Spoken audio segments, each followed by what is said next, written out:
छठे राउंड के बाद बताइए। जी, तो छठे राउंड को मिला के बदलाव अगर कोई हो रहा है तो वो यही कि बीजेपी की हालत और खराब हो रही है। देखिए ओहो! दीपक भाई, पहले दिन से मैंने ये बात कही थी।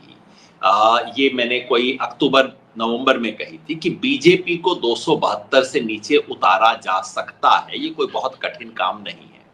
लेकिन सच बात ये है कि जब चुनाव नजदीक आ रहा था तो कुछ मायूसी मेरे मन में थी कि जो संभव है ये हो पाएगा क्या, क्योंकि ऐसा नहीं लग रहा था कि विपक्ष उस तरह से खड़ा कर पा रहा है।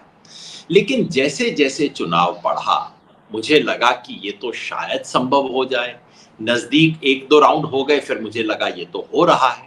और आज हम मोटे तौर पे मैं कह सकता हूं कि मुझे बीजेपी 250 के नीचे जाती हुई दिखाई दे रही है। ओहो! एक ओहो! 240 से 260 बोला है, 250 से नीचे जाती हुई दिखाई दे रही है। अब आप एक मोटी तस्वीर देखिए, जो चुनाव 400 पार के दावे के साथ शुरू हुआ, 400 पार उन्हें भी पता था हवाई दावा है, लेकिन उसके पीछे आपको चैनलों और सर्वे के जरिए बताया जा रहा था कि वो चिंता ना करो 370 तो आ जाएगा, 400 पार तो हम बताने के लिए बोल रहे हैं, 370 आ जाएगा।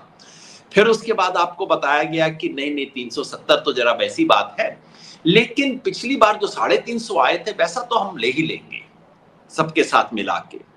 फिर उसके बाद कहना शुरू हुआ कि नहीं 303 से ऊपर तो जाएंगे। देखिए कैसे कैसे चीजों को धीरे धीरे घटाया जा रहा है। मैं ये कह रहा हूं कि ये भी नहीं हो रहा है, ये 400 पार वाले 300 पार नहीं कर पाएंगे।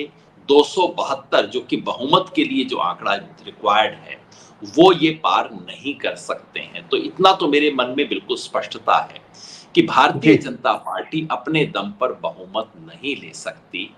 जो संभावना जिसकी तरफ आपने इशारा किया, छठे और सातवें राउंड का जो बदलाव हो सकता है, अगर हो सकता है तो वो बीजेपी के लिए और भी बदतरी की तरफ ले जाएगा।